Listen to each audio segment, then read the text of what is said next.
रात के सन्नाटे में जब गांव की कुत्ते भी अपनी आवाज खो देते हैं, तब शुरू होता है एक ऐसा खेल जिसे मौत का साया कहते हैं।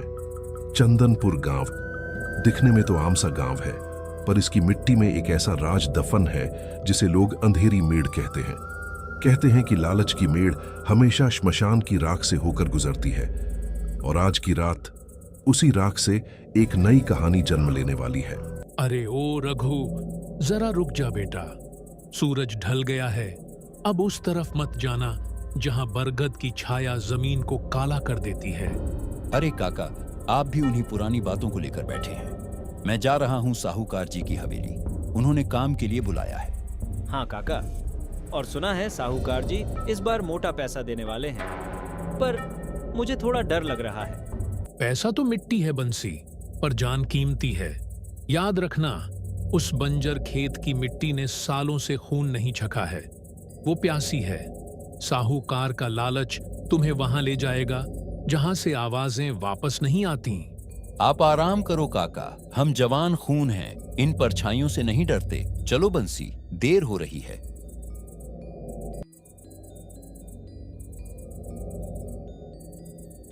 आओ रघु, आओ बंसी, मैं तुम दोनों का ही इंतजार कर रहा था। काम बहुत बड़ा है और मुनाफा उससे भी बड़ा। साहूकार जी, काम क्या है वो बताइए। हमने सुना है कि उस बंजर खेत की मेड़बंदी करनी है। सही सुना, लोग डरते हैं, पर मुझे पता है तुम दोनों बहादुर हो। बस आज रात को उस खेत के चारों तरफ खूंटे गाड़कर मोटी रस्सी बांधनी है, ताकि कल सुबह मैं उस जमीन का कब्जा ले सकूं। पर मालिक, रात को ही क्यों, और वो भी उस मेड़ पर जहां लोग दिन में जाने से कतराते हैं? क्योंकि दिन में गांव का मुखिया रोड़ा अटकाएगा। अगर आज रात ये काम हो गया तो तुम दोनों को इतना पैसा दूंगा कि तुम्हारी गरीबी एक रात में धुएं की तरह उड़ जाएगी। बोलो, मंजूर है? मंजूर है मालिक, हम आज रात ही मेड़ बांध देंगे। रघु अपनी लाठी तैयार कर रहा है। उसकी पत्नी रमिला पास खड़ी है। रघु, मत जाओ। मैंने आज दोपहर को ही सुना था कि पीपल वाले खेत से किसी के रोने की आवाज आ रही थी। मन बहुत घबरा रहा है। अरे पागल, तू इन बातों में मत आ, ये सब वहम है। अगर आज ये काम कर दिया तो तेरे लिए शहर से वो गहने लाऊंगा जो तूने उस दिन मेले में देखे थे। मुझे गहने नहीं चाहिए, मुझे तुम सही सलामत चाहिए। उस खेत की मिट्टी काली पड़ गई है रघु, कहते हैं वहां किसी की रूह भटकती है। चुप कर रमिला, मैं कोई बच्चा नहीं हूं। बंसी बाहर खड़ा है, मुझे जाना होगा। दरवाजा अंदर से बंद कर लेना। हाथ में लालटेन लिए दोनों दोस्त गांव की सीमा पार कर रहे थे। हवा में एक अजीब सी ठंडक थी, जैसे बर्फ की चादर ओढ़ ली हो। सन्नाटा इतना गहरा था कि उनके अपने कदमों की आवाज उन्हें किसी तीसरे इंसान की आहट लगने लगी थी। रघु भाई, मुझे लग रहा है कोई हमारा पीछा कर रहा है। तूने सुना? पीछे सूखे पत्तों पर किसी के चलने की आवाज आई। कोई नहीं है बंसी, ये सिर्फ हवा है। तू इतना डरपोक कब से हो गया? देख, सामने वो सूखा पीपल दिख रहा है, बस वहीं पहुंचना है। पर रघु, लालटेन की लौ अचानक नीली क्यों हो रही है? देख, ये कांप रही है। शायद तेल खत्म हो रहा होगा। फालतू की बातें मत कर, चल काम शुरू करते हैं। मैं यहां से गड्ढा खोदना शुरू करता हूं। हमें सुबह होने से पहले इस पूरी मेड़ को बांधना है। अचानक एक जोर की फुसफुसाहट सुनाई देती है। मत खोदो। रघु, तूने सुना? कोई बोला। कौन है? कौन छुपा है वहां? सन्नाटा छा जाता है, सिर्फ हवा की सरसराहट सुनाई देती है। देख, कोई नहीं है, तू बस डर रहा है। काम पर ध्यान दे। रघु निडर था, लेकिन उस मिट्टी से आने वाली ठंडी महक उसके खून को जमा देने वाली थी। तभी अचानक दूर से एक साया दिखाई देता है। वह साया स्थिर खड़ा है और सिर्फ उन्हें देख रहा है। रघु, वो देख, पेड़ के पीछे कोई खड़ा है। उसकी कोई शक्ल नहीं है, वो सिर्फ एक साया है। कौन है वहां? सामने आ। साहूकार का आदमी है क्या? वो साया धीरे धीरे गायब होने लगता है और उसकी जगह एक डरावनी हंसी गूंजती है। अभी तो खेल शुरू हुआ था। चंदनपुर की ये रात अभी बहुत कुछ छीनने वाली थी। क्या रघु और बंसी इस मेढ़ को बांध पाएंगे, या वो साया उन्हें हमेशा के लिए इस मिट्टी में दफन कर देगा? चंदनपुर गांव की सीमा पर स्थित वह बंजर खेत अब एक श्मशान जैसा लग रहा था। रघु और बंसी ने मेढ़ बनाना तो शुरू कर दिया था, लेकिन उन्हें एहसास नहीं था कि हर फावड़ा जो वे जमीन पर मार रहे थे वह किसी सोई हुई बला को जगा रहा था। हवा में अब मिट्टी की नहीं बल्कि किसी पुरानी सड़ी हुई चीज की बदबू घुलने लगी थी। बंसी, लालटेन को थोड़ा अच्छे से पकड़, मुझे दिखाई नहीं दे रहा। ये मिट्टी इतनी सख्त कैसे हो गई? ऐसा लग रहा है जैसे मैं पत्थर पर चोट कर रहा हूं। रघु भाई, चल वापस चलते हैं। मुझे चैन नहीं मिल रहा। देख, उस सूखे पीपल की टहनियां कैसे हिल रही हैं, जैसे कोई हाथ फैलाकर हमें बुला रहा हो। चुप कर डरपोक, बस आधा काम बाकी है। एक बार ये मेड़ बंध गई तो साहूकार के दिए पैसों से तेरी किस्मत बदल जाएगी। तुझे अपनी पत्नी लाजो के लिए नया घर नहीं बनाना क्या? घर तो बनाना है रघु, पर जान रहेगी तब ना। देख, वो देख, पीपल के तने के पास कोई बैठा है। बंसी लालटेन उस तरफ घुमाता है। वहां एक आकृति दिखती है जो बिल्कुल स्थिर है। ओए, कौन है वहां? गजाधर सेठ ने भेजा है क्या? वो आकृति अचानक गायब हो जाती है। केवल एक ठंडी हवा का झोंका आता है जो लालटेन की लौ को लगभग बुझाने की कोशिश करता है। गांव में लाजो, बंसी की पत्नी, और रमीला, रघु की पत्नी, एक साथ खड़ी हैं।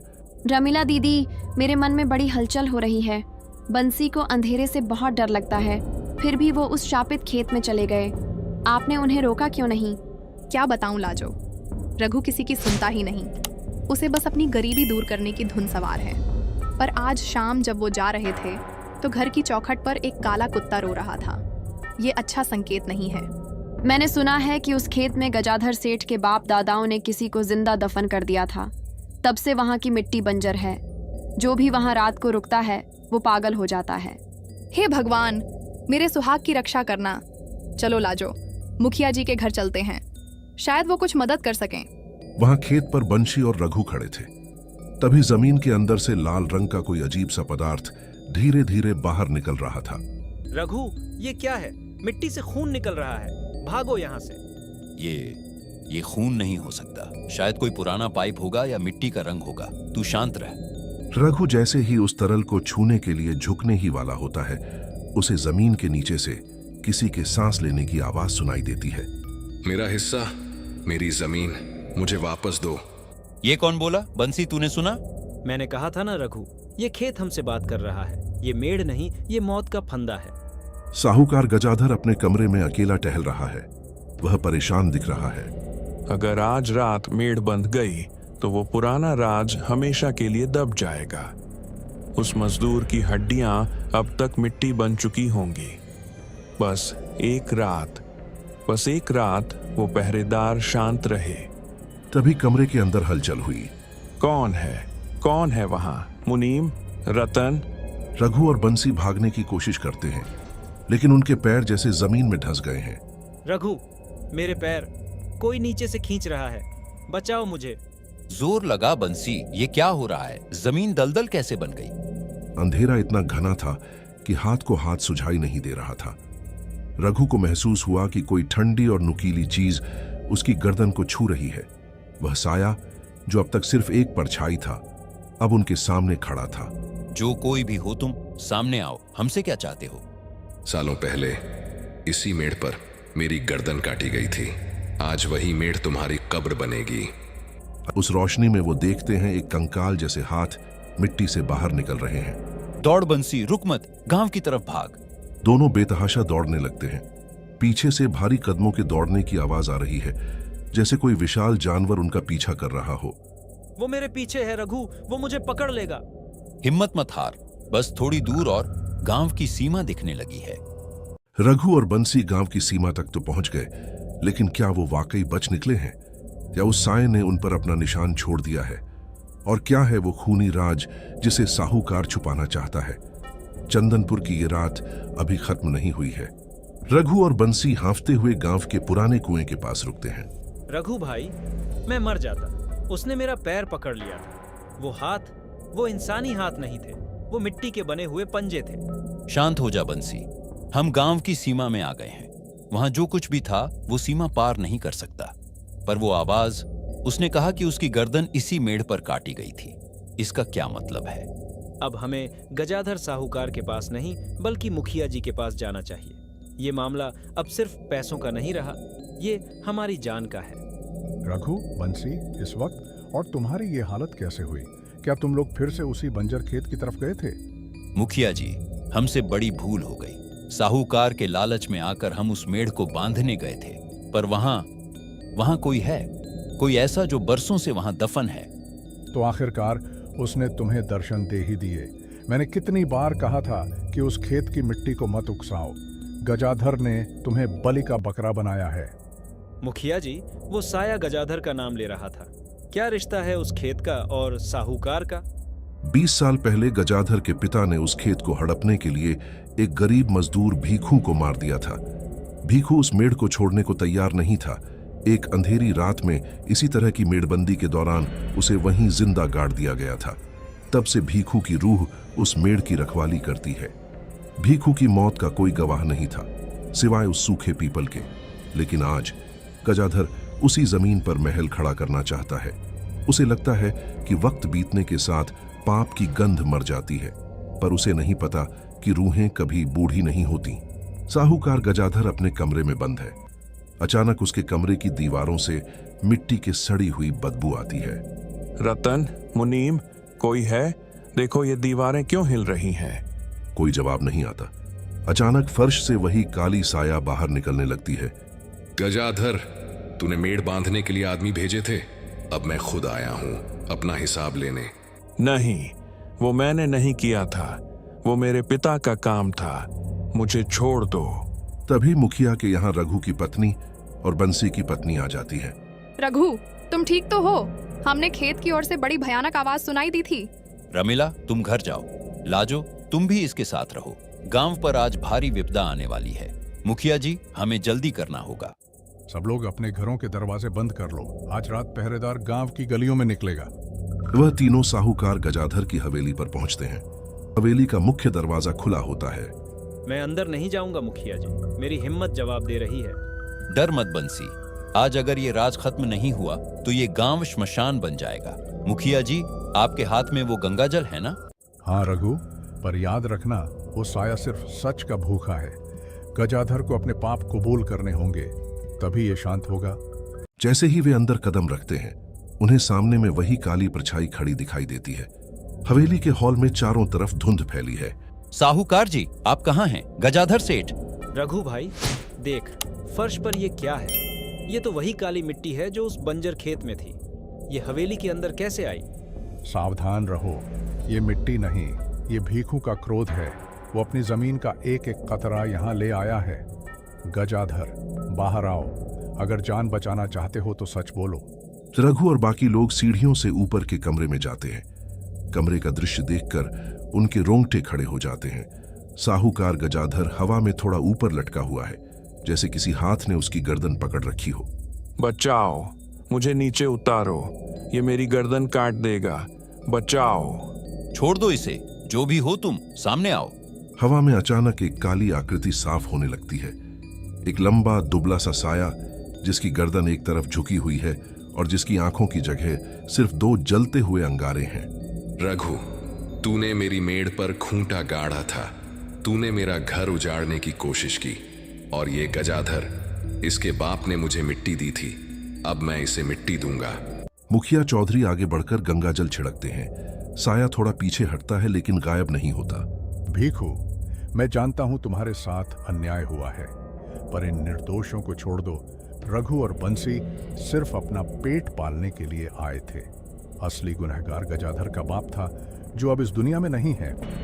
गुनहगार वो भी है जो पाप की कमाई पर ऐश करता है।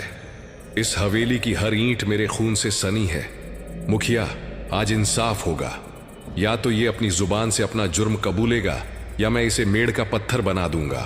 साहूकार जी, बोल दीजिए, जो भी सच है बोल दीजिए, वरना हम सब मारे जाएंगे। साया गजाधर को जमीन पर पटक देता है। हाँ, मैं सब सच बताता हूँ।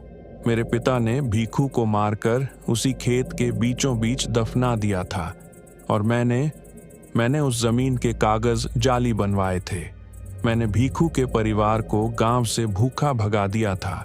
मुझे माफ कर दो भीखू, मुझे माफ कर दो। जैसे ही गजाधर सच बोलता है, हवेली की दीवारें कांपने लगती हैं। सच बोलना काफी नहीं है। जो जमीन मेरी थी वो मेरी ही रहेगी। नीचे से शोर सुनाई देता है। रमीला, लाजो और गांव के कुछ लोग हवेली के अंदर घुस आते हैं। मेरे सुहाग को छोड़ दो। ओ परछाई, अगर तुम्हें खून चाहिए तो मेरा ले लो, पर इन्हें छोड़ दो। एक औरत की पुकार में वो शक्ति थी जिसने उस रूह के क्रोध को एक पल के लिए थाम दिया। साय ने रघु को छोड़ दिया, लेकिन उसकी आंखों में अब भी बदले की आग थी। कल सूरज उगने से पहले अगर उस खेत की मिट्टी पर प्रायश्चित नहीं हुआ तो चंदनपुर का हर घर श्मशान होगा। इतना कहकर साया धुएं में बदल जाता है और गायब हो जाता है। रघु बेहोश होकर गिर पड़ता है। हवेली से साया तो चला गया था, लेकिन हवा में मौत की महक अभी भी बाकी थी। रघु बेहोश था और गजाधर साहूकार अपनी जिंदगी की भीख मांग रहा था।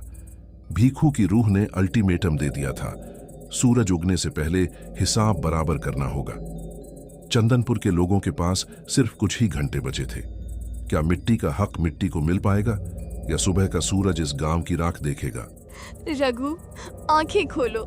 मुखिया जी, देखिए इन्हें क्या हो गया है। इनका शरीर बर्फ की तरह ठंडा पड़ता जा रहा है। घबराओ मत रमीला, उस साये की छुअन ने इसकी रगों में खौफ भर दिया है। बंसी, जरा पानी ला। मुखिया जी, पानी तो ले आऊंगा, पर क्या हम सच में उस खेत पर वापस जाएंगे? भीखू ने कहा है कि वहीं फैसला होगा। मैं नहीं जाऊंगा, वो मुझे मार डालेगा। मुझे कहीं छुपा दो मुखिया जी, मैं आपको अपनी सारी जायदाद दे दूंगा। चुप कर गजाधर, तेरी जायदाद ने ही ये आग लगाई है। अगर आज तू उस मेढ़ पर चलकर माफी नहीं मांगेगा तो ये पूरा गांव भस्म हो जाएगा। उठ, तुझे चलना ही होगा। लोग ध्यान से सुनो, कोई भी मेढ़ के अंदर कदम नहीं रखेगा। हम सिर्फ गजाधर को उस जगह ले जाएंगे जहां भीखू को दफन किया गया था। एक तरफ अंधेरी रात और दूसरी तरफ जलती हुई लालटेन। पूरा गांव आज उस सच का सामना करने जा रहा था जिसे 20 साल पहले दबा दिया गया था। जैसे जैसे वे खेत के करीब पहुंच रहे थे, हवा का शोर बढ़ने लगा था। सूखे पीपल के पेड़ से ऐसी आवाजें आ रही थीं जैसे हजारों लोग एक साथ रो रहे हों। गांव के कुछ लोग और मुखिया खेत की ओर बढ़ रहे थे, लेकिन रमीला, बंसी और रघु उनके साथ नहीं थे। डर ने रघु और बंसी को पूरी तरह जकड़ लिया था। रमीला उन्हें इस हालत में अकेला छोड़ने की हिम्मत नहीं कर पाई, इसलिए वह घर पर ही रुक गई और उनकी देखभाल करने लगी। कुछ ही देर में गांव वाले खेत पर पहुंच गए। जैसे ही वे खेत की मेड़ के पास पहुंचे, अचानक हवा में वही जानी पहचानी डरावनी आवाज फिर से गूंजने लगी। आ गए तुम सब, अच्छा हुआ कि तुम आ गए, वरना तुम सब के लिए अच्छा नहीं होता। अब मेरी बात कान खोलकर सुनो, और खासकर तुम साहूकार गजाधर। तुम्हारे पूर्वजों ने मुझे इसी खेत के अंदर दफना दिया था, सिर्फ इस जमीन को हड़पने के लिए। मैं गरीब था, इसलिए कुछ कर नहीं पाया। मुझे बेरहमी से मारा गया और इसी खेत में जिंदा दफना दिया गया। तब से मेरी आत्मा यहीं भटक रही है। अब तुम सबको वही करना होगा जो मुझे मेरा हक दिला सके। इस जमीन के नीचे से मेरा कंकाल निकालो और पूरे सम्मान के साथ श्मशान ले जाकर मेरा अंतिम संस्कार करो। जो हक तुम्हारे पूर्वजों ने छीना था, वह हक मेरा था। अब मैं तो मुक्त हो जाऊंगा, लेकिन वह जमीन मेरे खून को मिलनी चाहिए। मेरे बेटे का बेटा, मेरा पोता पास के गांव में रहता है। यह खेत और वह हक उसी को सौंप देना। अगर तुमने ऐसा किया तो मैं तुम्हें कभी परेशान नहीं करूंगा, लेकिन अगर मेरी बात नहीं मानी तो इसका अंजाम तुम सब जानते हो कि कितना भयानक होगा। उसके जाते ही खेत में एक अजीब सी शांति छा जाती है। मुखिया के कहने पर सभी गांव वाले मिलकर जमीन खोदते हैं और उसी जगह से एक पुराना कंकाल निकालते हैं। पूरे सम्मान के साथ उसे श्मशान ले जाया जाता है और विधि विधान से उसका अंतिम संस्कार किया जाता है। अगली सुबह होते ही साहूकार गजाधर वही करता है जैसा उस परछाई ने कहा था। वह उसके पोते को बुलवाता है, जिसे यह तक पता नहीं होता कि यह खेत कभी उसके परिवार का था और सालों से उस पर जोर जुल्म करके कब्जा किया गया था। जब साहूकार उसे वह खेत सौंपने की बात करता है तो उसकी आंखों में खुशी के आंसू आ जाते हैं। इतना ही नहीं, गजाधर प्रायश्चित के रूप में उसे अपनी हवेली में रहने के लिए एक कमरा भी दे देता है। इधर बंसी और रघु 2-3 दिनों में पूरी तरह ठीक हो जाते हैं, मानो उनके ऊपर से किसी भारी डर का साया हट गया हो और उस काली परछाई की आत्मा हमेशा के लिए मुक्त हो जाती है। उस खेत से जुड़ा गांव का श्राप भी टूट जाता है। जिसके कारण लोग कभी उस रास्ते से गुजरने की हिम्मत नहीं करते थे। अब हालात ऐसे बदल जाते हैं कि गांव वाले दिन ही नहीं, रात में भी बेझिझक उस खेत से होकर आना जाना करने लगते हैं।